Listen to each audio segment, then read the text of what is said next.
በእንግሊዝኛ ቋንቋ እንዴት ማዘን ይቻላል የሚለውን በአጫጭር ዲያሎጎች እንማራለን። አብራችሁን ቆዩ።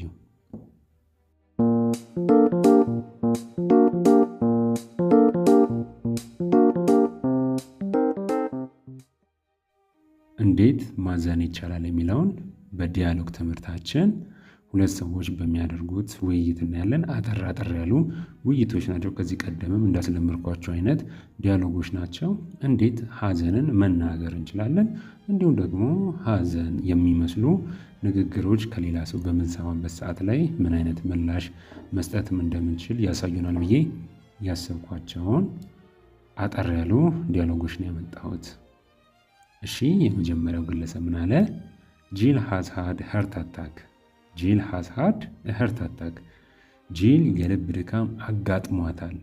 አጋጥሟት ምን ብሏል? አልፏል። ማለፉንም ጭምር እንደታውቁ ነው ሃድ የገባው። ሺዝ ጀስት ቢን ቴክን ቱ ሆስፒታል። አሁን እሷ የት ሄዳለች? ወደ ሆስፒታል ትወስዳለች። ለምን? ምክንያቱም የልብ ድካም ስላጋጠማት።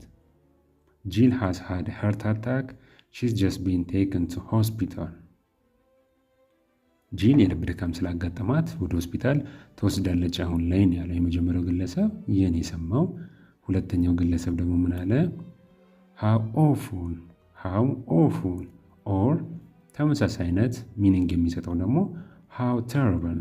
ሃው ተርበል እንዴት ያስፈራል። እንዴት ያስፈራል ብላችሁ ስሜታችሁን ስትገልጹ ነው። ምክንያቱም የሰማነው ነገር የሚያስደስት አይደለም። የሰማነው ነገር የሚያስፈራ ነው፣ የሚያሳዝን ነው። ምክንያቱም አንድ የምታውቁት ሰው ማታውቁትም ሰው ቢሆን ችግር የለውም።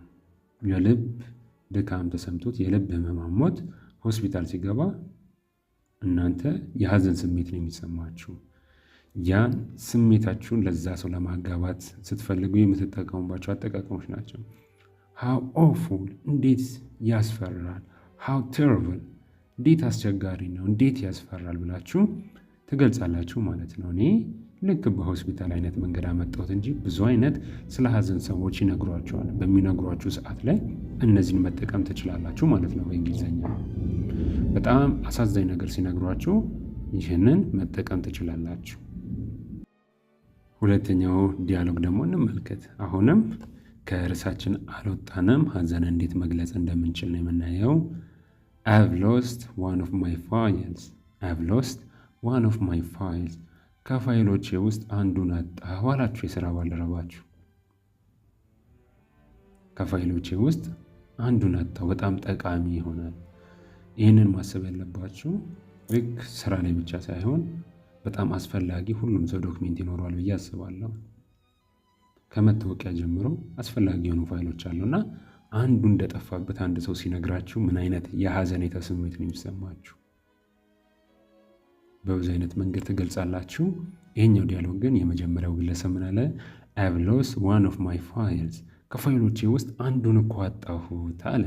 ሁለተኛው ግለሰብ ምን አለ? What a shame. ወይኔ ሲያሳፍር አለ። ምክንያቱም ያ ፋይል መጥፋቱ እሱን እንደምንድን ነው የሚያስቆጥረው ማለት ነው? ኃላፊነት እንደጎደለው፣ እንደማይሰማው፣ እንዲሁም ደግሞ ፋይሎችን በስነ ስርዓት እንደማያስቀምጥ፣ እንዲሁም ለቃሉ አጠቃቀም ይቅርታና ዝርክርክ፣ ሰነፍ እንደዚህ አይነት ስያሜዎች ስለሚያሰጥ ዋት ኤ ሼም ወይኔ ሲያሳፍር ብላችሁ ገለጸ ሁለተኛው ሰው። እናንተም እንደዛ ብላችሁ ተመሳሳይ አይነት እንትን ሲኖር መግለጽ፣ ስሜታችሁን ማጋራት ትችላላችሁ። እሺ፣ ሶስተኛው ዲያሎጋችን ነው። ይሄ መጨረሻው ነው የሚሆነው። በዚህም ዲያሎግ የሚያሳዝን ነገር ነው የምትሰሙት። ከዛ ምላሻችሁ ምን ሊሆን እንደሚችል በዛውም እንድትማሩበት ነው። ሁለት ሰዎች የሚያደርጉትን ጭውውት ነው የምናየው። When I got to my car, I saw I had a flat tire. ወደ መኪናዬ ስደርስ ጎማዬ እንደተነፈሰ አየው ነው የሚለው።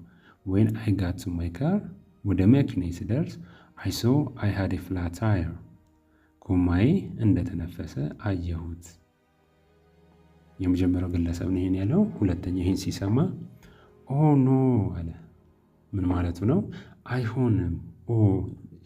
እንደዚህ አይነት አጫጭር እንግሊዝኛ ቋንቋ ላይ ወርዶች በጣም ስሜቶችን ይገልጻሉ። ኦ ኖ። እንደዚህ አይነት ቃላቶች ስሜቶችን ስለሚገልጹ እናንተ ማዘናችሁን እንዳስደነገጣችሁን ጭምር የምገልጹበት ነው ማለት ነው መጠቀም ስትፈልጉ። ሁለተኛውም ግለሰብ እንደደነገጠ እንዳዘነ እነዚህን ሁሉ ስሜቶች ደባልቆ የያዘ ወርድ ስለሆነ ነው። ምንጊዜም እንግሊዝኛ ቋንቋ እንግሊዝኛ ብቻ ሳይሆን ማንኛውም አይነት ቋንቋ ከንግግሩ በላይ ሀሳቡ ምን ለማለት ነው፣ ምን ለማስተላለፍ ነው የፈለገው የሚለውን ነገር ማየት እጅግ በጣም ጠቃሚ ነው።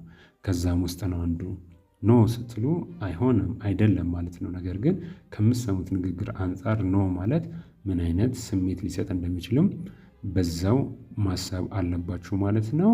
የምትሰሙት ሀዘን ሲሆን ኦ ኖ ስትሉ ከድምፀትም አኳያ ከፌሻል ኤክስፕሬሽን አኳያ እንደዚህ አይነት ወርዶች ስሜቶቻችሁን ይገልጻሉ። በደንብ እናንተም ማገዝ አለባችሁ። ቃላቶቹ ብቻ ሳይሆን ስሜታችሁን በሚታይ አይነት መንገድ ማውጣት፣ በፊታችሁ ሊሆን ይችላል፣ በሰውነታችሁ እንደዛ ማድረግ በደንብ አድርጎ ይገልጽላችኋል ብዬ አስባለሁ።